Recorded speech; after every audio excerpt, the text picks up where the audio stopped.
Hello and welcome to another episode of Do Not Fade This podcast. My name is Joshua Reimer, joined by none other than the man, the myth, the legend, Jared Block. Jared, how are you doing on this fine Monday afternoon? Yeah, I just told you that it finally stopped snowing for what felt like 24 straight hours. So, being up north in March, you still get winter. Josh, so it's crazy. This week, have you seen that it's going to be like 100 degrees in Denver on Friday, and like the entire West Coast is going to be north of 100 degrees? It's Saw that crazy. West Coast was getting hot weather. I didn't know it was that hot though. Yeah, it's ridiculous. Like my friend lives in Denver. He said it was I feel like a 5 yesterday, and it will be over 100 degrees on Friday. Wow. So whatever kind of apocalypse we're living in, kind of matches what the NBA season is right now. So I'm just ready for baseball, man. The WBC continues to be electric. Been really fun to watch. Last night was insane. Yeah. Uh, Needless to say, we haven't said one word about the NBA slate today because it's just that time of year. Got a few injuries. Have teams like this Memphis Chicago game has like a potential of 12 guys sitting out collectively, and it's one of the more entertaining games on the slate. Yeah, I mean it's a whatever slate. I think that we have a couple of ones in a row here this week to start the week that are like 8-9 game slates that should be fun to break down. But again, just the precaution of where we're at in the year. It's a crazy time to be doing this, so just keep an eye on that and make sure to have your good bankroll management. Yep, for sure. Definitely feel like a decent slate overall. Not the best, Yeah, not the it's worst. solid. I I didn't guess lead I it up did to be get solid, but it's good. I got the good window too with these last two games with two teams or four teams that are all competing for playoff spots right now. So maybe I have a little bit of a slanted view on it because of those games. But yeah, I'm excited to break it down with you, man. So let's get into it. Let's start the show like we always do and go over NBA injuries. Jared, I'll let you take it away. What do we need to know? Yeah, we just got the news in that late window that Kawhi Leonard's missing this game with an ankle injury. So unfortunately, he is one of the headlines on the board. Questionable tags, they're really short today. Just Alperen Şengün, DeJounte Murray, Colin Sexton. That's what you got on that front. We do know that a couple of the guys on Dallas are going to be doubtful today. Those guys are Daniel Gafford and Klay Thompson. Ty Jerome and Gigi Jackson are the doubtfuls for Memphis. From there, it's kind of just not too many things that are actually like 100% that matter. So, yeah, I think we can keep move forward. What is that initial thought on the Kawhi injury here? Because it was going to be interesting to see how he'd line up against the Spurs, his old team. Yeah, he's already faced off against the Spurs a few times this year. I feel like it means less when he's in LA compared to San Antonio. I think it is a good thing he's out though. Well, I take that back. I don't think it's a good thing that he's out. I think it helps guys on this team with him being out. I think Darius Garland fits in at a really good spot, but we'll talk more about that a little bit later. Yeah, anything else you want to touch on for injuries? No, I think we're all set again. Like the Nets are sitting a bunch of guys. Memphis has like six guys out. Chicago has their group of guys out, the guards mainly. Yeah, that's pretty much it here. For sure. All right, let's head over to top implied team totals and talk about the team with the highest implied team total on the slate. That belongs to the Chicago Bulls as they face off against the Memphis Grizzlies here. They have a 125.5 implied team total. They're 7-point favorites. Over-unders at 243 in this one. Yeah, give me your thoughts on the Bulls. Yeah, like we had mentioned, this game is going to be fun to talk about from a couple of perspectives here. Game totals over 240, spreads within 7 points as of right now. We do know that this is a fast-paced game in general. Uh, Chicago actually is running at the third fastest clip. Memphis, the top 10 team in that regard, bottom 10 defensive rating. So the parameters here set up to be very, very strong on paper. And on top of that, there are some trends that actually do line up well that also align with the spots in general. Like I think this is an awesome front court scoring spot for a bunch of guys. Nick Richards, Jalen Smith, though. Jalen Smith's more so on the 20 to 25 minute stint right now, while Richards is the guy that's getting 30 plus minutes of work. I also found out who Leonard Miller was because I was off this weekend. He's been the highest restricted area scoring player on this team right now over the last 2 weeks. But I think if you're looking for the household names, this does line up pretty well for Josh Giddey from a peripheral standpoint. I'm sure he'll come in on the roundtable discussion. Matas Bucelis jumps off the page too from a zone scoring, and also the actual DVP. So there's some stuff that looks really, really good on paper. I think right now, if you had to tell me, or if you asked me what my favorite prop was in general for this side, I think I'd have to lean with the Josh Giddey rebounds plus assist stuff because it is right back to where we were back in November and December, where he's been just insane from a usage standpoint. The potential assists and potential rebounds are off the charts. He has 21 plus rebounds, assists in 5 of the last 6 games. All that stuff lines up really well for him today. Yeah, he also has 4 triple doubles in the last 6 games too. Insane. So, yeah, he's been on a roll. It's been fun to watch, and it's definitely when this Chicago Bulls team is way more fun when he plays and he's playing well. So I'm excited that he's playing well. Definitely in a elite spot tonight. Anything else that you want to touch on here for the Bulls? If not, we'll move right along. Just to note that again, like this, the front court situation is kind of interesting given where they're at in the season. Bucelis is obviously the main, he's going to play a full allotment of minutes, but you got, like I said, Jalen Smith kind of teetering on he had played 30 minutes of back-to-back games and then missed in that last contest. Had a couple days off now, so maybe he gets closer to that 30-minute mark. Like I said, Leonard Miller is playing 30-plus minutes in 3 straight games. That obviously has to do with a little bit of what Jalen Smith missed. But yeah, just note that if you're, taking situations with these front court players, that could be relatively volatile the next week or so, next 2 weeks of the regular season. Yeah, for sure.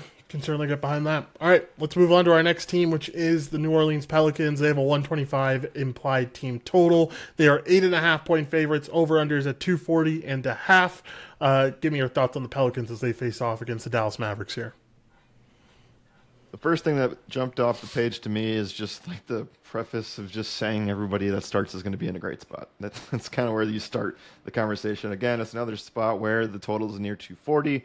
The spread is at this point 8.5, and I don't expect that to go too sideways. It would also help if DeJounte Murray is out in order for that to stay close. Though again, volatile spot for both teams considering where they are in the standings. I do actually like the spot for DeJounte if he ends up playing. He has had 19 plus points in 3 straight games. We do know that this is a spot where the Mavs have kind of just been really bad against every single position, and they're giving up. They're a bottom 10 team in terms of 4 of the 5 zones on the court. The only zone that they are not bad at is the corner 3 spot. Everything else, really, really bad stuff there. This is a great restricted area scoring and paint scoring spot for Zion on paper, and it's an elite. I would say the best 3-point spot on the board is Trey Murphy. We'll talk about him from a above the break situation here in this one specifically. I'm sure he'll come up in hottest shooters. You like a lot of stuff right now. I think the only thing we're waiting on is DeJounte Murray, and that kind of tilts your view a little bit, but I think you can play, if you're making an SGP right now, like you can probably just go with Zion and Trey and call it a day. Yeah, can certainly get behind that. Definitely a good spot against this Mavs team where we've seen them fail against front courts in the past. It definitely feels like a spot where the Pelicans can take advantage of that. All right, anything else here? If not, we'll move on to one more team to talk about. Yep, let's do it. And also, if you want to bring up any Spurs notes in the highest implied total situation, I get it. What do you mean? They are 4th on the list, so I know you covered. They are 3rd on the don't list. Have any Spurs? Oh, they are. Okay, go ahead. So we were about to talk about it. That's why I was a little bit confused. We have the Spurs up next. They have a 121.5 implied team total today. They are 8.5-point favorites. Over-under is at 233. Yeah, I like this Spurs team quite a bit. I specifically really like Wemby, who has been on this massive scoring streak where he's gone 5 straight with 27-plus points. This is a great matchup for him. Ever since we've seen Brook Lopez take over the starting center position for this Clippers team, we've seen centers absolutely demolish this poor Clippers team. I think Wemby is in a prime spot to do very well here. De'Aaron Fox assists looks really solid. I don't have much outside of those two, but I think you can kind of just smash Wemby here and call him one of the better superstar-esque plays today and feel pretty good about that. So, yeah, my main notes here are just around Wemby being in a really good spot. Yeah, also helps that he has absolutely 0 injury tag right now the entire day, where he had missed that game over the weekend, or what was it, Thursday? So played 31 minutes in the 14th game against Charlotte. So yeah, insane. He has had 50-plus fantasy points in 5 straight. Yep. For sure. All right. Anything else for implied totals, Jared? If not, we'll head on over to hottest shooters. Nope. And I actually have, a couple of trends that actually do stand out. We do have some of the hotter shooters here over the last 2 weeks. Sweet. Let's talk about it. Who do you got? Number one on the board, I guess you can make a couple cases for who's actually number one. I kind of mentioned the Trey Murphy stuff already. He's had 4+ threes in 7 of the past 10, 3 threes in 7 straight games. Mentioned the DeJounte Murray stuff too. You can even throw in Zion. Let's just talk about this team in general from a highest implied team total situation. DeJounte 19 plus in 3 straight. Zion's actually fallen under 33 PRA 8 of the last 9, though again, the reason that market's that high is because of the matchup today. But yeah, Trey Murphy probably arguably is, I think he ranks 4th from above the break over the last 2 weeks, if I'm reading the rundown correctly. So yeah, really, really good stuff there for him. For sure. I already mentioned the Wemby one. 5 straight games, 27 plus points. Been really fun to watch. But there's a lot of guys in this game who have been on recent stretches. Benedict Mathurin, one of them, 22 plus points in 4 straight. Darius Garland has had 21 plus points in 4 straight. All 3 of those guys are going to have to be in key spots tonight, especially Mathurin and Garland with no Kawhi. So definitely an intriguing spot there to see them even covering their increased lines that they're at with Kawhi Leonard off the floor. Who else you got, Jared? I know it's a tough spot, but both Luka and Austin Reeves have been just clearly taking the next step on this team specifically right now. 53 plus PRA for the last 5 for Luka. And then surprisingly, I mean, there was a time period where Austin Reeves had fallen under 20 points in like 10 straight games through the break and after it. He's had 34 plus PRA in 4 straight games. Now, how much of that is like LeBron slash what are they doing things differently? Are they giving Reeves the second primary option? They're not doing things that differently. I think he's just kind of getting his groove back with Luka now. Yeah, makes sense there. From there, Jeremy Grant, 20 plus points in 8 of the past 10. That looks really good. Tatum's had 20 points in 3 straight. I know we haven't really been able to talk about him that much because we have kind of just waited to see how he's ramped up, but definitely trending in the right direction is Jason Tatum. Finally, I think I just want to say, like, I've honestly, in transparency here, I've made some mistakes with Phoenix lately. We'll talk about them at times during this show because I know that game kind of sucks from a pace angle and the lowest implied team totals, but I do really like what Phoenix can do today. We have just seen now with Jalen Green getting more consistent run, and we've had the Dillon Brooks, Mark Williams stuff out for a while, but Jordan Goodwin's also back in this mix too. We've just seen it be more of a 2-man show, and I know that we've seen stints this year where Grayson Allen and Colin Gillespie are just those guys on this team. But it has shifted over the last week and a half, 2 weeks or so, where it's been the Devin Booker and Jalen Green show combined. Jalen Green has had 30 plus PRA in 5 straight games now. Booker's had 34 plus PRA in 6 straight games now. So it's been these guys are healthy and they have taken over these roles, and Gillespie's kind of faded into this the backstory at this point. Yeah, for sure. All right. You got anything else here? If not, we will head over to Roundtable. Nope, we can move forward. Let's move forward, Jared, and head over to Roundtable. For those who don't know how it works, Jared and I bring some of our top plays to the table to talk about. Those plays are in different statistical categories, and those categories are points, rebounds, and assists. Jared, I'll have you start out first. We start out with points always. Where do you want to go?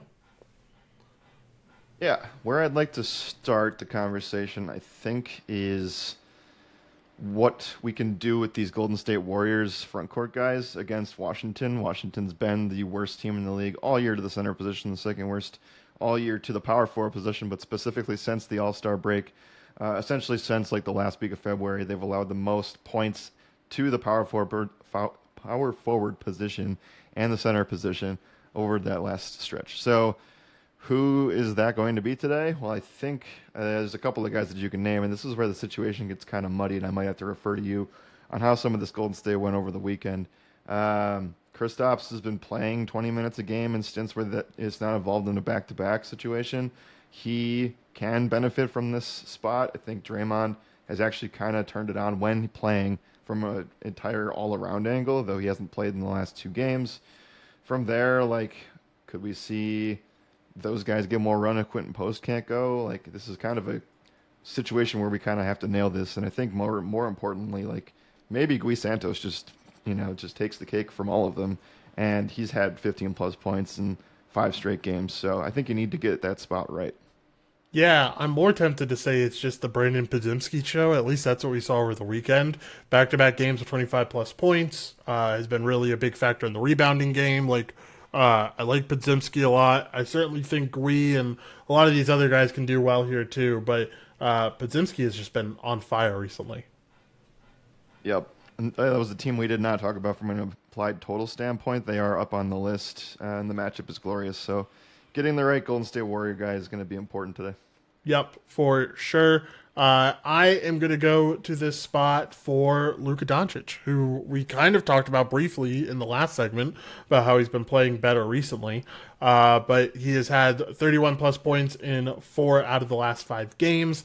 This guard defense for the Rockets has kind of taken a complete downturn. Like, we have seen them be top defenders over the whole year, but over the last 7 games, we've seen them allow the 3rd most points to the point guard position and the 4th most points to the shooting guard position. So Luka been on a tear recently. Had his first game winner with the Lakers. Had his first 50-point game with the Lakers.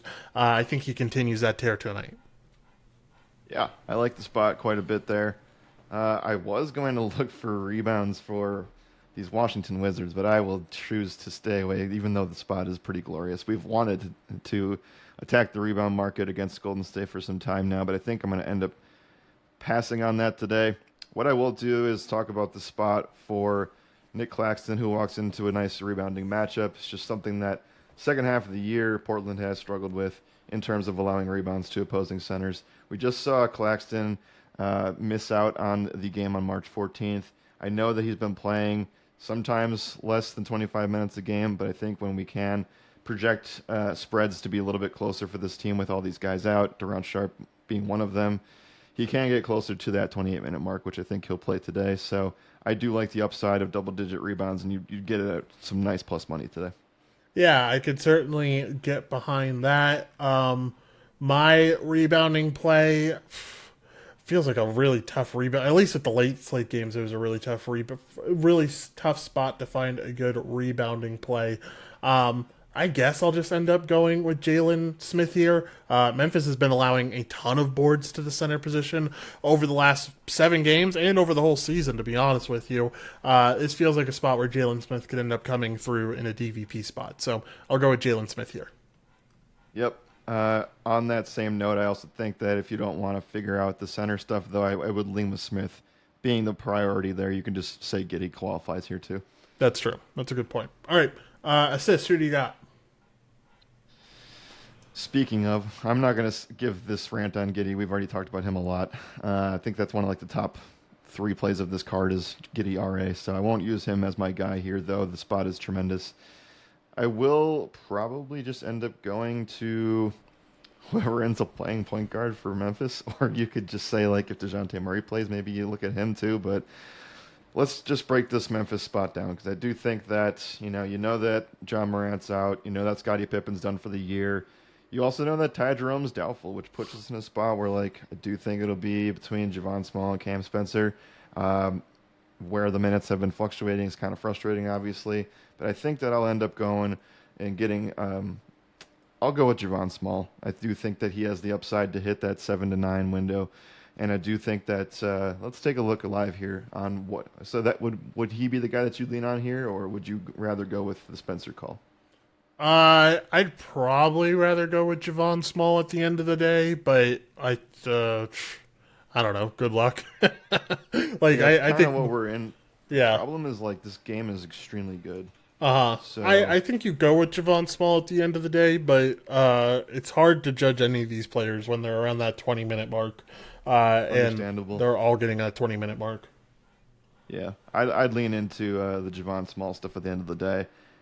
Especially with that Ty Jerome news, I think that that's important. So we'll go there as the assist play. The Bulls have allowed the 3rd most assists to the point guard position over their last 2 weeks of play. For sure. I will go to this spot for Austin Reeves. Reeves has shown really good consistency from the assist angle. I know you talked about his scoring picking up, but he's had 5+ assists in each of the last 6 games. This is also a Rockets team who, over the last 7 games, has given up I just saw this. The second most assists to the shooting guard position, too.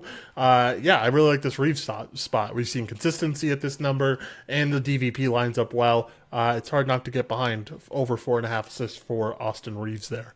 All right, anything else here, Jared? If not, we will head over to Two Minds Are Better Than One. We just saw Trey Murphy have 7 against them in this spot. And over the last 5 games specifically, Reeves has had 9.4 potential assists per game in that stretch. So, yeah, it does feel like the 5, like you can probably say, like you can probably feel confident placing a bet of 6+ assists for plus money and feel pretty good about your spot.